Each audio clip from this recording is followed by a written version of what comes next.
7 years, 3 masked boys, 1 life stolen.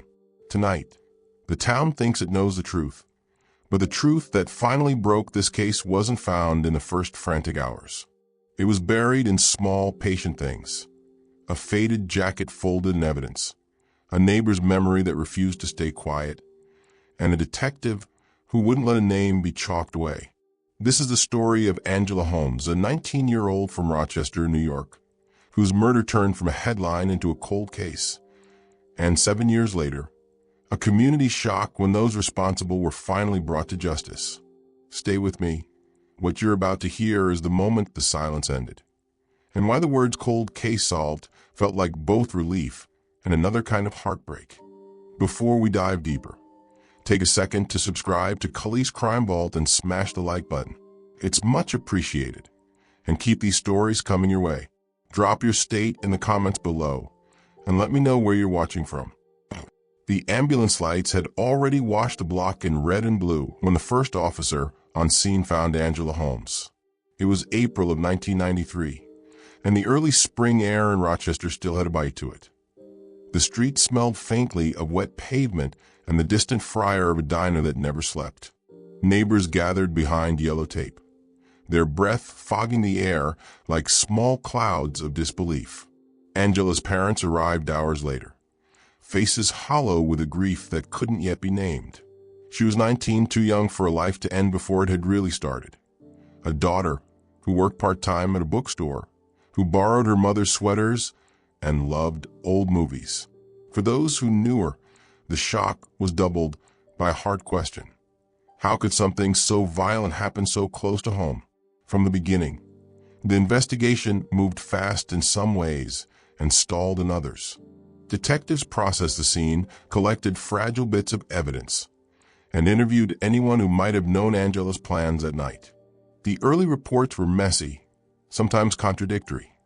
3 masked boys seen near the alley, a scuffle, a call to friend that ended with a terrified voice. Rumors started like sparks in dry grass, jumping from one neighbor to the next. Someone had seen a car, someone swore they heard someone shout, someone said it was an inside job. Among those whispers, a name circulated, an ex-boyfriend. But initial testimony was shaky. People in the community wanted answers immediately. The criminal justice system doesn't always run on the public's timeline, and panic can cloud memory. What the first wave of investigators had to contend with was both practical and human. In 1993, forensic science was advancing, but still limited compared to what would come later. DNA testing existed, but the backlog of cases and the limitations of lab techniques meant that not every sample shouted a clear answer. Evidence was catalog fibers, a scarf, a single shoe print, a scrap of torn cloth. Many of those items were preserved with care, boxed and tagged and placed in a cooler, quiet room labeled with case numbers. That preservation would later prove to be the difference between silence forever and the possibility of a confession. Detective Harold Ames was not the kind of man to leave a case lying cold. He arrived in Rochester's homicide division in the mid-1980s with a patient, stubborn intensity that made rookies respect him and veterans roll their eyes. The Holmes file landed on his desk like many other files. A stack of faded photographs, typed witness statements, and a sense of things left unresolved. Over the next months, detectives conducted interviews that read like a map of the town's social life. Who sat together at school, who argued at the corner store, who'd kissed from behind the bleachers. The ex-boyfriend, whose name the rumor mill insisted on, was questioned multiple times. He denied involvement, offering an alibi that some found thin, but others accepted. The problem with relying on rumor as evidence is that it can point investigators in a direction that looks promising, but doesn't hold up under scrutiny. Years passed. People moved on in the ways they could. Angela's parents held on to photographs and memories. The town added new headlines and new tragedies to its catalog of grief. The Holmes file gathered dust on a high shelf, but it was never quite forgotten. Detectives swap files more often than the public knows.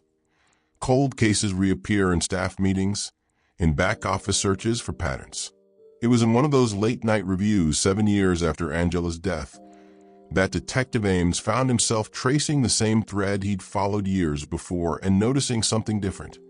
A name kept coming up in the margins of statements. A friend mentioned in passing in 3 separate interviews. He pulled the boxes of evidence down again. For the family, the reopening of the investigation felt like a new wound and a new hope at once. Angela's mother, Karen Holmes, had learned the old rhythms of grief. Quiet mornings, the small rituals that kept a daughter's memory alive. When Detective Ames called to say they were revisiting the case, Karen answered with the weary hope of someone who had learned to keep her expectations in check. "We want the truth," she said simply, in a voice that had grown steadier with practice. "We want them to tell us what happened." New techniques in forensics had become a game changer by the late 1990s. Labs could extract more from smaller samples. Databases of DNA profiles had begun to grow. Evidence that had once been seen as too degraded sometimes yielded a profile good enough for comparison. Detectives resubmitted samples, and slowly, patiently, patterns emerged. A partial DNA match linked material found at the scene to a profile in a national database. That profile pointed to a family, a brother, then a cousin, and through them a network of associates. What had once been rumor became, piece by piece, a sequence that matched witness statements and the fragmentary memories of those nights. It's important to say, forensic breakthroughs don't erase the human messiness of memory. Witnesses still contradicted themselves. Friends recanted, and loyalties hardened. One of the most painful things for a community is watching people you knew, as neighbors take on new faces in public. Some defended the accused to the end. Some turned away in shame. The ex-boyfriend's earlier denials were scrutinized again, and this time inconsistencies were noted where white space had once been tolerated. Investigators found pockets of evidence that, while not definitive on their own, formed a mosaic when seen together. A boot print-sized to match one man's shoe, a fiber from a jacket that a neighbor remembered seeing someone toss into a dumpster, and most damningly DNA traces that fit into the new, more comprehensive profile. When the arrests were made, it wasn't a single cinematic moment. There were no dramatic standoffs or televised confessions. Instead, the police executed search warrants in the early morning, moving quietly through modest homes where men now lived lives marked by decades of ordinary choices. Factory work, bars, watchful mornings. 3 were taken into custody. Men who were boys in 1993, who had been part of a fractured clique that blurred into brutality one night. Among them was the former boyfriend, the one whose name had been whispered for years. The community's reaction was immediate and fractured. For Angela's parents, it was relief mixed with a terrible reality. Knowing who did it did not bring Angela back. For others, it was denial and accusation and the old lines people draw when something familiar turns monstrous. The courtroom that would follow felt like a different kind of theater, one where small details could tip the scales. Prosecutors built a case anchored on the cumulative weight of evidence. Forensic matches, witness testimonies that had shifted under new questioning, and a narrative that connected movements, motives, and lies. Defense attorneys did what defense attorneys must: cross-examine witnesses, challenge lab processes, and argue that reasonable doubt remained. A jury sat through days of testimony. Friends of Angela remembered a bright young woman who loved to laugh. Neighbors described the night in hazy pieces, and detectives testified to the work they had done to reopen and purify a trail of clues. One of the most wrenching moments in the trial came not from forensic exhibits, but from a witness who stepped forward and told the court the truth in a voice that shook. This person, once fearful of retribution and tangled in loyalty, had carried a weight for years. "I'm sorry," they told the courtroom. "I stayed quiet when I should have told someone." Their confession was not the single key that opened everything, but it was a human turning of a page. someone who had been present and had been able to speak, but had chosen not to, now choosing to break the silence. There are times in long investigations when a single human voice undoes years of silence, more than 100 lab reports ever could. Watching courtroom drama unfold is an odd thing.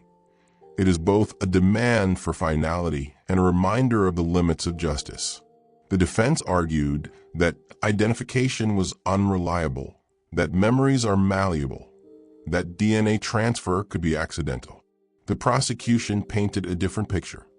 A sequence of choices after a heated argument, the presence of a group that escalated violence, and a pattern of lies that only made sense if one took them together. Jurors kept notes. Some wept during testimony. Others stared at exhibits in silence. When the jury returned its verdicts, the weight of the moment landed on the family like a rent in time. 2 of the men were convicted on multiple counts, and the ex-boyfriend, who had been at the center of gossip for years, was found guilty as well. Sentencing recommended life imprisonment for those convicted, a result that in one sense answered the question of culpability. In another sense, it underscored the blunt reality that no sentence can fully repay a life lost. The phrase that ricocheted through headlines after the verdict, "cold case solved," carried with it an odd duality. For the investigators, it was a job completed. For Angela's family, it was both vindication and a reminder of how long the path to truth sometimes is. Yet even as the legal machinery wound toward what seemed like closure, rumors and half-truths continued to swirl. There were those who claimed the arrests had been politically motivated, that the evidence had been manufactured, that someone else still roamed free. Others insisted the community had always known but was complicit in silence. In small towns especially, guilt is easy to imagine as communal. Neighbors wonder where they might have failed, where a glance might have turned into a question that could have changed everything. Detective Ames, who had spent restless nights worrying at the case like a dog at a bone, found himself at public meetings where angry relatives demanded to know why it took so long. He tried to answer without sounding defensive. Cold cases are often a test of time, of patience, and of persistence. And sometimes the truth arrives because someone holds the line long enough. There were moments of bitter reconciliation, too. Angela's parents, attending hearings and sitting through the sterile formality of sentencing, were public about their mixed emotions. They had wanted justice, and they had wanted it in a way that honored their daughter's memory. In interviews after the verdict, Karen Holmes spoke of Angela as more than a case file. She loved the small things, she would say. She loved the bookstore, the way sunlight looked through the window in the mornings. We don't want her to be just a headline. That desire to have a person remembered fully and not just as a victim shaped the way the community began to speak of Angela in the months after the trial. There are quieter, less legal ripples that followed the convictions. A neighborhood that had once assumed safety found its sense of security fractured, but perhaps more awake. Parents watched children with a new, sharpened attention. Local schools started programs about consent and respect, not as a performative measure, but as a response to the idea that violence can start in small behaviors that compound over time. Churches and community centers organized grief circles where people who had always found it hard to speak about what happened now gathered to do just that. These things don't undo what happened, but they are the ways communities try to stitch themselves back together. The why of a crime is always slippery. People ask about motive as if motives are neat boxes you can check off. In Angela's case, the prosecution argued that a mixture of jealousy, group dynamics, and a culture of permissiveness around male bravado had created the conditions for tragedy. The defense pushed back, insisting bad behavior does not equal murderous intent. In the months after the trial, commentators and local columnists debated how much of the blame lay with individual agency and how much with a broader culture that sometimes enabled silence and aggression. Those conversations, while uncomfortable, mattered. They were not the same thing as punishment, but they were, in their way, part of preventing the next tragedy. One detail that haunted many was the image of three boys masked and anonymous, which turned into three men with names in a court file. Masks cloak identity, but they also symbolize the way a group can dehumanize its members' actions. The jurors had to choose whether those men, now stripped of anonymity and confronted with evidence, were culpable beyond a shadow of doubt. Their verdict said yes. The sentences were carried out in a quiet courthouse. Men led away beneath the buzz of overhead lights. Families in attendance whose faces told stories of relief and endless ache. But here's the difficult truth that doesn't make for satisfying endings. Solving a cold case rarely ends a pain. It reconfigures it. For the Holmes family, the conviction meant someone answered to the crime, but it also reopened old wounds. The years of waiting had left scars, grief that had calcified into routines of remembrance and resistance to moving on. When a case becomes public again after years of silence, the spotlight can be as painful as the darkness that preceded it. People who had stopped speaking about Angela were forced, once again, into public remembrances. The cold case solved banner that the media draped over the town carried a different texture for different people. For some, it was final. For others, a beginning of a new kind of healing. And yet, even amidst the anger and sorrow, there are small acts of repair. After the trial, a group of friends and strangers organized a scholarship in Angela's name for students who loved literature. A nod to her bookstore days, to keep some part of her life alive in a different way. Local artists painted a mural on a brick wall, not of the night, but of the softer things that had defined her. A stack of books, a warm light, a small bird in flight. These things are not replacements for life, but they are the town's way of saying, however clumsy, we remember you in full, not only the violence that cut your life short. The story of Angela Holmes is also a story about the nature of investigative work across time. Cold cases demand persistence, yes, but they also demand humility. Detectives must be willing to reassess earlier conclusions, to revisit witnesses, to submit evidence to new methods, and to accept that human memory is fallible. It is a collaborative dance between science, human testimony, and the patience to follow leads that, at first glance, may seem cold. When a case was finally solved, it was not because of one miraculous piece of evidence alone, but because multiple threads, long ignored statements, improved forensic analysis. A conscience that could no longer remain silent, braided together to make a rope strong enough to pull truth into light. There is one scene that the town remembers with a particular tenderness. The day the detectives returned a small box of Angela's belongings, a paperback, a hairpin, a photograph, to her parents. Karen held those objects like they were letters from a life that had been interrupted.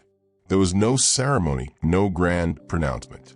It was simply an exchange of quiet things that tethered the past to the present.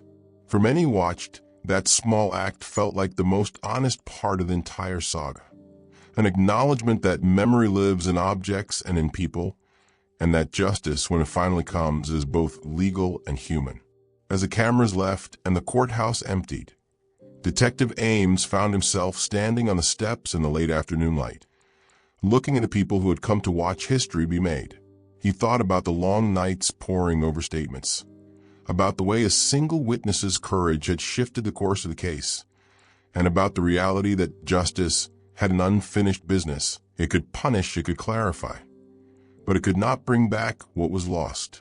He walked away knowing that his work would continue in other cases, and that each solved cold case was a reminder, not of the triumph of the system, but of the need for steady pursuit. People sometimes ask, what does cold case solved really mean? In legal terms, it means a prosecution, a conviction, perhaps a sentence. But in human terms, it means all the messy, imperfect work it takes to pull a story out of the dark. It means families who have waited years finally receiving answers. And it also means communities forced to look inward and reckon with how silence can enable harm. It means a name, Angela Holmes, no longer only a statistic in a file, but a person whose life and death prompted a reckoning. This story doesn't end with a neat bow. The murals stand. The scholarship continues. The men serve their sentences. Yet the town of Rochester, like any town that must face such a terrible truth, continues to argue, learn, and to hold its children a little closer. There are new generations who will ask about Angela when they pass the mural, and new conversations about consent and violence that will carry forward. For Detective Ames, for Karen Holmes, for neighbors who once muttered and then learned to speak, the case's resolution meant the world had changed in small and significant ways. And there is one last thing that keeps this story breathing. Not every question has been answered. There are quiet corners of the case file that hint at broader threads. Acquaintances who never came forward. Rumors that refuse to resolve. That suggest the ripples of a crime extend farther than any single trial can reach. In that way, the story leaves us at a cliff's edge. We have closure on the people convicted. But the community must still ask itself hard questions about how to prevent harm, how to support survivors, and how to stay vigilant when silence tempts us to look away. 7 years from that first night, the courthouse steps held a different kind of headline. Cold case solved, the papers printed. For Angela Holmes's family, the words were both balm and burden. They softened the edges of uncertainty, but also reopened grief that had calcified into cautious living. For the detectives, it was validation for the long game of persistence. For the town, it was a wake-up call and a mandate. Truth may be delayed, but with persistence and courage, it can be found. They had said the hardest part was over. After the verdicts, after the life sentences for the 3 men whose names had haunted half the town, Rochester tried to breathe. The mural on 3rd Street became a small, stubborn altar, a painting that caught the morning light in a way that made people stop. The scholarship in Angela Holmes's name began to fund one literature student a year. The first recipient read a short essay about the way books keep people alive long after they are gone. Reverend Hale ran grief circles that filled the church basement on Tuesday nights. Detective Harold Ames taught a one-semester course at the local community college about investigative patience. And Karen Holmes worked with students to build a library of donated books in Angela's memory. Those were the visible fixes, the gestures that a town could stand behind without breaking. But the invisible things, the way old neighbors avoided one another on sidewalks, the night terrors that returned for some, the sudden tenderness with which parents checked on their children after dark, persisted. Cold Case Solved had been printed across the front page. But truth in this town was not a banner fluttering overhead. It was a long, slow process of people deciding whether to look at what had happened and then do something with that look. In the years that followed, Rochester's attention split into 2 kinds of focus. One was practical, training school staff on consent, encouraging conversations in gyms and cafeterias, changing how officers filed reports so that small, early red flags were more likely to be followed up. The other was quieter and more complicated. The town becoming a place where secrets were tested for endurance, where the statute of daily life met the strain of a fracture and had to hold up.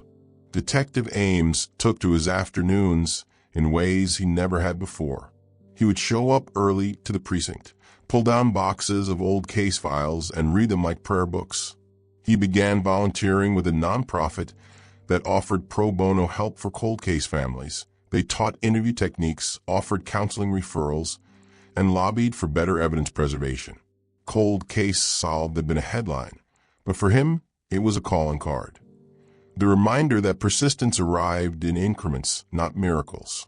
And then a small thing happened, the kind of small thing that, in hindsight, no one could say why it mattered until it mattered terribly.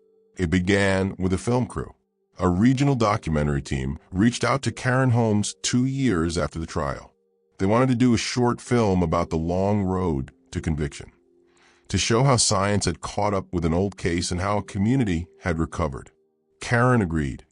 She wanted Angela's story to matter beyond their grief.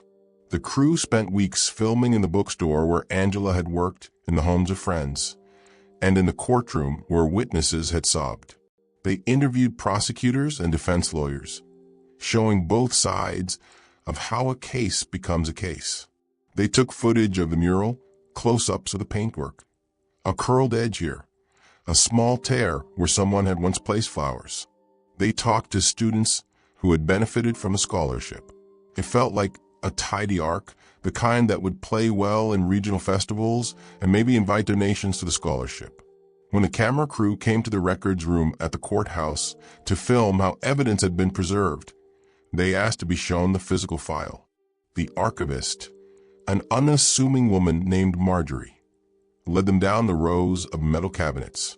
She had arranged a small table, and the camera rolled as she explained how items, even decades-old ones, were handled. They filmed photographs, the thin paper of witness statements, and the brown cardboard evidence boxes that smelled faintly of dust and disinfectant. One of the crew, a young researcher named Matteo, was restless, the sort of person for whom archival minutiae becomes a kind of obsession. While Marjorie stepped away to fetch another folder, he began flipping through the boxes with the kind of curiosity that sees things before they are meant to be seen. He found a small, folded envelope tucked behind a stack of lab reports. It had no label, only a loop of faded tape. Inside were a few negatives, the thin, cloudy film that had once been used to capture scenes in a colder, grittier light. They were nothing, he thought at first. Most negatives were nothing when blown up. But when a production assistant ran them through a quick digitization setup on the courthouse table, what showed up on the screen made everyone in the room fall silent. In the corner of one negative, out of focus, but unmistakable, was a jacket emblem, a small crest of a hawk with 3 crossed spears beneath it. In another negative, a shadowed figure in the alley, and the edge of someone's hair tied up in a particular knot. The emblem meant nothing to some. To others, it was a private, specific symbol. Detective Ames stared until his eyes burned. He knew that emblem. He had seen it years before on a jacket at a high school booster event, on a sweatshirt at a shop window. It belonged to the Whitaker Athletic Club, a small but influential booster group that supported city youth sports and whose board included people with real pull in town, business owners, a judge's cousin, the head of the local bank. There was no immediate accusation, only a cold redirection of attention. Someone had misfiled negatives. Someone had tucked an envelope away in the chaos of long investigations. No one pointed a finger. They didn't need to. Detective Ames's instincts, the same doggedness that had reopened the Holmes case, did their subtle work. He asked the archivist about the provenance of the negatives. They were found in the alley near the scene, Marjorie said, from a photographer who had shot the neighborhood. We must have misplaced them when we boxed other things up. A month of quiet investigation followed. Ames and a small team combed the Whitaker roster. Names surfaced and receded like shadows at the edge of vision. At first, there was a harmless logic to it. Booster clubs were full of ordinary men who wrote checks and drove kids to games. But the emblem had been on a jacket worn in 1993. The investigators asked for membership lists from that year. The lists were paper and old names had been crossed out and rewritten, but names kept reappearing in old rosters and in phone logs for men. Harold Whitaker Jr., a man whose father, Harold Whitaker Sr., had been a city official and who still, in 2000, held sway in ways that mattered to local contractors and committees. Whitaker Jr. had been 20 in 1993, the same age as the accused had been. He had been present at games. He was photographed smiling at fundraisers. He had also quietly been close to people who later became defendants or witnesses. When the squad looked through old financial records, they found Whitaker Jr.'s signature on a check that paid for a van used for team travel, a van that a few witnesses remembered seeing that night, a rumbling, dark vehicle that had parked by the alley. This was not proof. It was a new line to be followed, and it had consequences. When Detective Ames asked to talk to Whitaker Jr., He learned the man had disappeared from town 3 years earlier. Publicly, he was listed as living in a neighboring county. Privately, rumors said he'd moved away with money saved from a modest inheritance. The locomotion from rumor to tangible lead had nothing to do with theatrics. It was the cautious placement of questions, the rechecking of addresses, the subpoena of travel records. They found Whitaker Jr. in a 2-bedroom apartment, working a job at a hardware wholesaler. He answered the door with the guarded look of someone who had learned early to keep his affairs compartmentalized. Interviews ran cool. Whitaker Jr. claimed he had no involvement in Angela Holmes' death. He said he had been with teammates that night, a statement that led police to re-interview the men who had been convicted. The three sat in holding rooms they'd become used to, men shaped by routine and regret, or by some other, harder emotion. 2 of them remained silent. One, Raphael Greer, spoke, and the words he offered were the kind of thing prosecutors feared and loved in equal measure. He wasn't there the night of the assault, Raphael told Ames, but he knew us. He liked to watch. He liked control. It was a thin thread. The word "like" could be raked against any honest person's life, and it meant nothing in court. But in the slow work of detectives building patterns, it created a shadow where one hadn't been before. The documentary team sensed a turning point and asked to film interviews. Marjorie Mateo and the director followed Ames to Whitaker's apartment. The camera captured Whitaker's face as he denied again, his jaw tight. He answered questions with a lawyerly care that suggested caution and not necessarily guilt. In the footage, he said, "I supported the kids. I was a booster. That's all." The crew cut the footage into a montage of public service and private evasions. It played at a festival. The town picked its scabs. The arrests that followed were not for Angela's death itself, but for obstruction of justice and tampering with evidence related to booster funds and the movement of vehicles. It was not the moral reckoning many demanded. It was a legal scaffolding that prosecutors could support with paper trails. Whitaker Jr. was charged, arraigned, and the community watched as another name moved from rumor into record. Then came the tapes. During a search of Whitaker's apartment, police found a shoebox of old cassettes, the kind of unlabeled, brittle reels people once used to record home videos and the noise of their lives. In those cassettes were recordings that no one expected and that no one felt ready to hear. Some were mundane, high school pep rallies, the tinny laughter of late-night gatherings. But one tape, the edges frayed, the plastic caked with dust, contained a recorded conversation. Laughter, then the hurried silence of a porch, and a voice that sounded younger than the men on trial, mocking and coarse. The tape was hard to parse, but within it a phrase repeated, a place, the quarry off Brighton Road, and a promise, stupid and cruel, to teach a girl her place. The prosecutor brought in audio specialists. The tape's fidelity was low, but technological advances allowed them to isolate voices and match them to known samples. One voice on the tape matched, with a high degree of certainty, Harold Whitaker Jr.'s voice. That same tape, when analyzed for background noise, revealed an ambient sound that matched the hum of a particular delivery truck that had once been recorded near the alley. The evidence assembled like a patient. Thin lace, and the lace began to hold weight. A second shock crashed over the town when DNA from one of the cassette cases, a small smear in the corner where someone had touched the tape in 1993, matched necropsy samples from another victim, a girl whose disappearance in a nearby county had never been tied to Angela's case. That victim, an adolescent named Carrie LeBlanc, had been missing for 2 years before Angela's death. Her disappearance had been filed away, a note in a file with a few pages. The new match, described by forensic specialists as statistically significant, suggested patterns that crossed town lines in years. Suddenly, Angela's case radiated outward. It wasn't only about 3 boys and one terrible night anymore. The pattern suggested a network that used the anonymity of nights and the loyalty of small groups to hide crimes across municipal borders.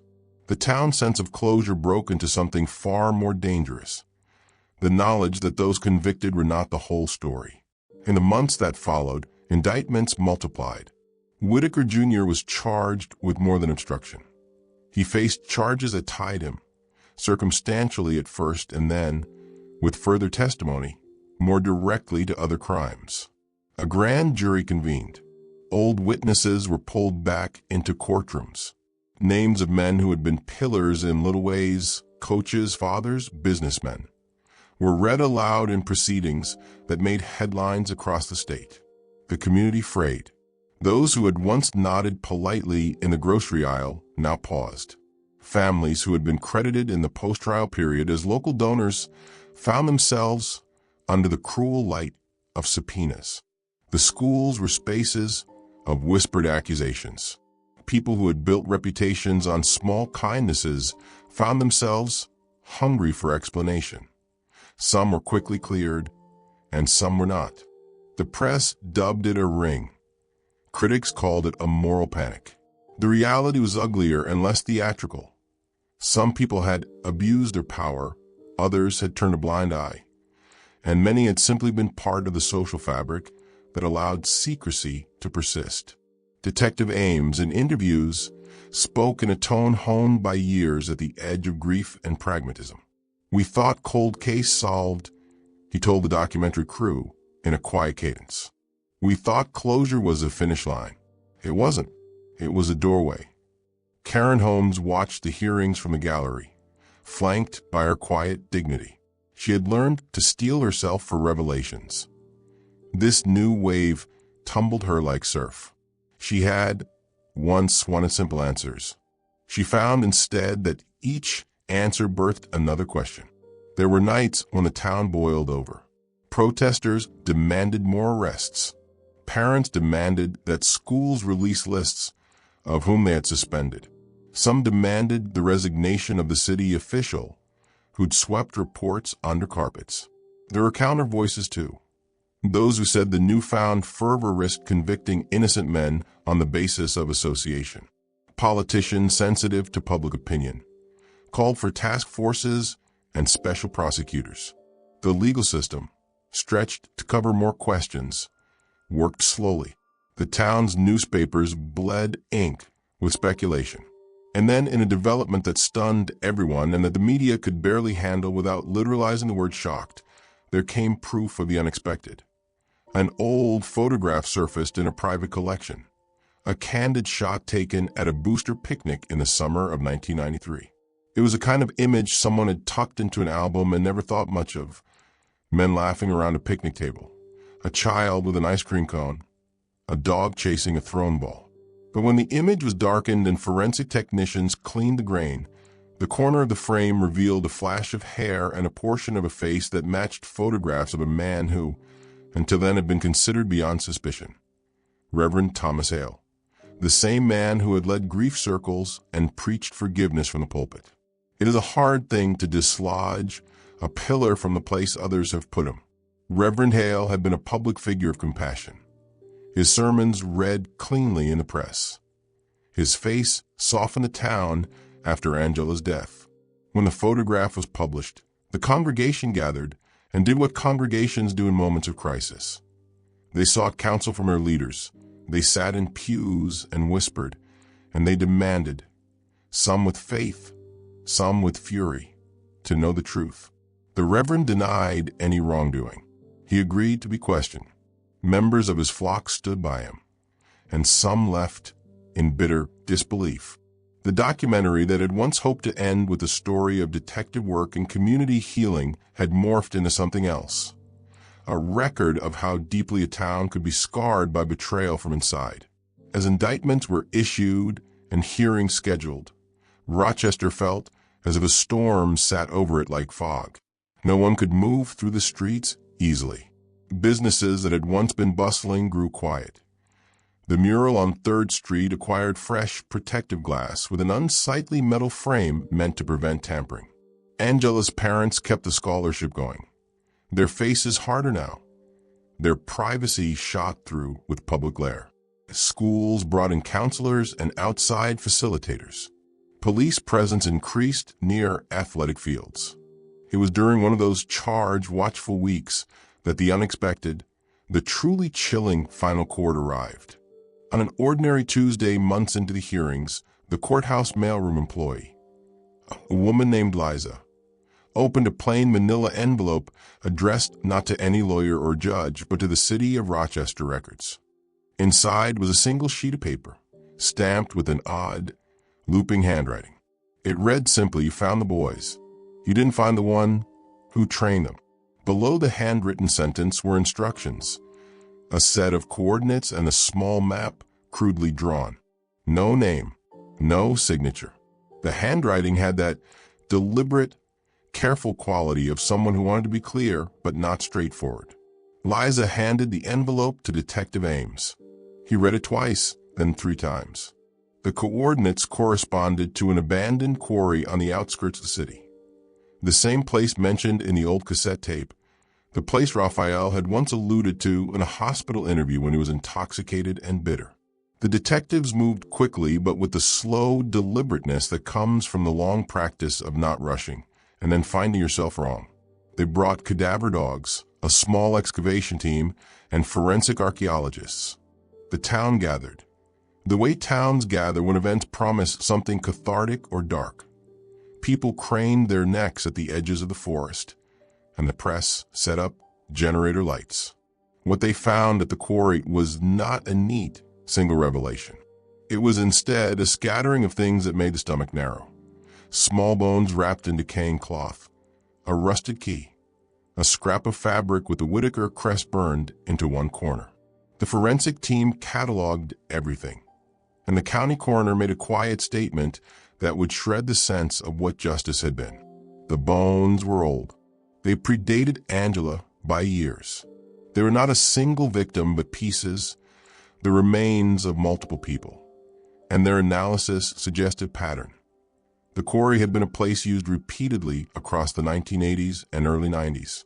That was horrendous enough. But what followed? The thing that stunned the town into a hush that lay like a physical thing was a discovery at the bottom of a shallow grave that contained a journal, its leather cover swollen with moisture, but intact enough to open. The journal was written in the same looping hand as the letter that had sent the police to the quarry. The entries were clinical at first, almost bored, cataloging names and times and places. Then they shifted. There were lists of people who had been useful and those who had been trouble. There were recorded meetings, events where boys were initiated, and there were maps and codes, petty, bureaucratic details that made the whole thing feel organized. The final pages contained a line that, when Ames read it, made him feel like his ribs had been hollowed out. "You will only ever find what I allow you to find." The handwriting analysis eventually suggested a match to no one alive in the town, yet it referenced names, coaches, volunteers, men who had since died in accidents or of natural causes. It referenced a trainer who had moved between towns, someone who had taught boys the language of control and the ritualization of violence. The possibility that the orchestrator was not in prison, but had hidden in plain sight, and then left town was suddenly stark. And then, in a twist that no one anticipated, the final page of the journal contained a line written in a different, sloppier hand, a short message that seemed almost like a confession and almost like a dare. It read, "I watched them learn. I watched them fail, but I taught them how to leave no trace. You think you've stopped the lesson? You stopped a few students, not the course." Those words came with the last line, which did not seem like a sign-off, but like a threat, and it was a kind of threat that hangs like a cold wind. There are other classrooms. There are other teachers. For a town that had tried to bind its wounds, that sentence felt like an ice pick. It was not merely the suggestion that one man or many men had acted. It implied a system, a pedagogy. It suggested that violence, when taught as a set of rules, could survive convictions. The documentary camera, which had been there from the start, captured the grain of people's faces as they learned again and again. that evil in human form often wore ordinary clothes. It recorded Karen Holmes standing at the edge of the protective glass that covered the mural, her hands pressed to the cool surface. She said in a voice small but fierce, "We wanted justice. We got answers, but the last pages of that diary tell us something else. They tell us that some people learn to hide." At the end of the week, the town hosted a candlelight vigil that had been planned in a new, tentative hope for the future. People stood in a circle, their faces flickering with flame. Some whispered names into the night. The sense of being watched and the sense of being betrayed had settled into the bones of the place. People clung to one another with a tenderness carved out of pain. Then late that night, as the last of the vigil-goers walked away and the candles guttered, a single car pulled up near the mural. A man stepped out and walked slowly to the glass. He smoothed his hand across the painted cheek of Angela's face on the mural, and for a long second he simply stood. He was in his 50s, his features plain, his shoulders hunched under a coat. He did not look like a criminal mastermind. He looked like a man who had simply lived his life and, for all the town's vigilance, had remained anonymous. He pulled something from his pocket. Not a weapon, not a message, but a photograph. It was an old snapshot, cracked at the edges, of a group of boys grinning at the camera. One of them was Angela's ex-boyfriend. Another was a smiling young Harold Whitaker Jr. The man placed the photograph against the glass and then looked up at the mural with a face that was not full of contrition or confession. He just looked, and then he spoke, though there was no microphone and no one to record him. His voice carried softly through the crisp air. "You think locking doors stops what was taught," he said, and there was no grand speech in his tone, only a flat, certain appraisal. But lessons outlive punishments. He placed his hand on the mural as if to feel the paint and then turned away and walked to his car. The license plate belonged to a county that lay several hours away. The town watched through office windows as the car left the square, its taillights shrinking into the night. The photograph remained on the glass until someone realized it and took inside. No arrest followed that night. There was no dramatic confrontation. The photograph was studied and found to be genuine. The man, when traced, was a peripheral figure in a network of booster clubs and community groups. He had lived unremarkably, worked unremarkably, and moved quietly. The investigators wondered whether he was a messenger or a threat, whether he had been a teacher and then faded into harmlessness, or whether he was simply another ordinary man who could not bear what had been done and wanted to remind the town they had not ended what they believed they had ended. The chilling thing was not the photograph left on the mural or the man's words.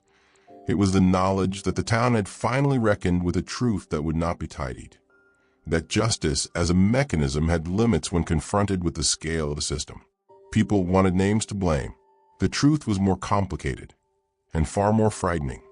Some crimes are taught as rituals, and rituals can be passed imperfectly and unfinished from person to person. The final chapter of the story, the one that stunned everyone the most, came not as a dramatic revelation in court or as the confession of a dying man, but as a small domestic fact, a letter addressed to Angela's parents, delivered anonymously to their mailbox 2 months after the photograph appeared on the mural. It contained a single sentence and a single object, a key, rusted but useful. The sentence read, "You did not find the teacher, but you found places he thought were safe. Keep looking." There was no name, no tear-stained explanation. For Karen and for Harold Ames and for the county prosecutor, it was a charge that would not let go. For the town, it was a second grief, the knowledge that their work, their late nights poring over files, their fundraisers and classes, was not a completed contract with justice.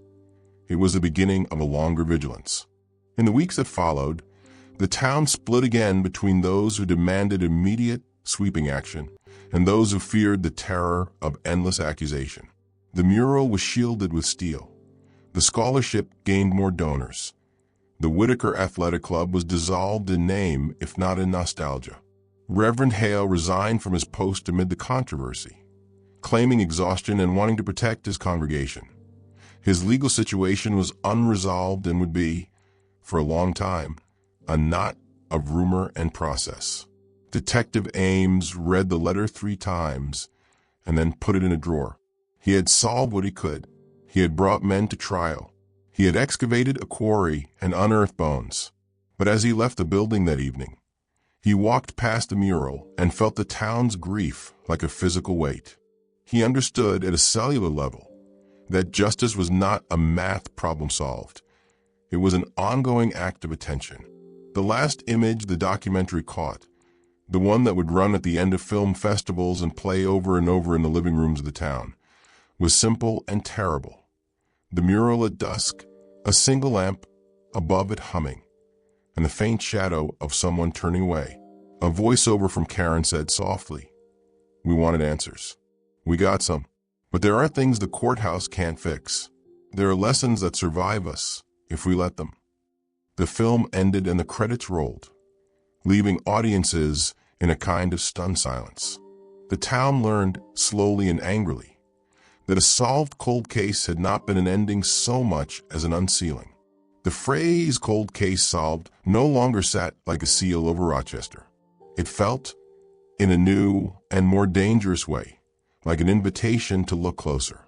Months later, on a clear winter morning, Karen walked to the mural and laid a new book on the painted ledge, a well-worn copy of Angela's favorite novel. She left it there as a promise, a thing that would remain no matter what was found or what was lost. She pressed her palm to the painted cheek of her daughter and whispered, not for anyone else to hear, but in a small act of defiance against erasing, "We will not stop looking." A week after that, a young woman walked into the courthouse and asked to speak to Detective Ames. She carried an old photograph and a name that had never been tied to the case before, a teacher, long retired and living now in another state, who had once run a youth program in which some of the boys had participated. She sat down and, with an even voice, told Ames she had found a notebook hidden in her attic, a notebook that matched nothing in the evidence they had, and yet matched the language of the teacher's notes. Lists, initials, shorthand. Ames took the notebook and read until the edges blurred.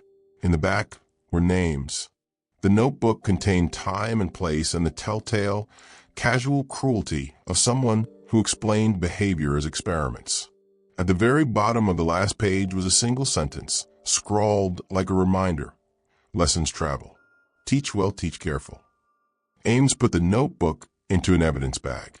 Outside in the bright and indifferent day, the town moved on its errands and its routines. The mural caught that light and shone. Inside the courthouse, new subpoenas were being prepared. The chilling ending was not a single scream, a final reveal, or a last confession. It was the realization that the architecture of harm had been wider than anyone had imagined, that a system of small acts and teachings had seeded itself through the town in ways that legal victories could not immediately reach. The worst surprise, the one that stunned everyone, was not the presence of one more name in a file. It was the recognition that some lessons once taught can outlast conviction. They become part of the social curriculum unless a whole community decides to uproot them. And so Rochester found itself at a crossroads it had not expected to reach. Justice had been achieved in part. 3 men convicted, others under indictment. Bones found and identified. But the town now had a harder job: to change what had been taught, to reroute the lessons of masculinity and secrecy that had once made monsters out of boys, to teach new, unambiguous rules about consent and power and accountability, to keep looking not until they were satisfied, but until the pattern itself, the dangerous curriculum of silence and initiation, was cut out by the roots. The final image in the film and in the town's memory lingers: a mural under lamplight, a photograph taped to glass, and a line of writing in a leather-bound book that reads as both instruction and warning. Lessons travel. Teach well, teach careful. The admonition landed like a cold bell. And somewhere beyond the courthouse windows, a man who had once been a spectator smiled in a way that was not simple, and drove away with the knowledge that lessons, once taught, sometimes found new classrooms. The town learned what it cost to lose its innocence. Not only the life of a young woman named Angela Holmes, but the slow certainty that evil can live in the spaces between ordinary people, until someone refuses to let that be enough. They wanted a finish that felt like an ending. What they got was a different kind of ending, one that folded old grief into a new, stubborn attentiveness. Over the months after the quarry, after the journal, after the photograph on the mural and the anonymous keys, Rochester settled into a rhythm that looked like both repair and alertness. That rhythm is what the city is passing through in this era. Not a tidy recovery story, but the messy, real work of a community trying to reshape itself after a long shadow has been pulled back into daylight. First came the visible changes. Schools revised curricula to include not only the mechanics of consent, but the ethics behind it. How power, shame, and silence can be cultivated and weaponized. Coaches and club leaders were required to pass more rigorous background checks, take part in bystander intervention training, and submit to open audits of funds and transportation logs.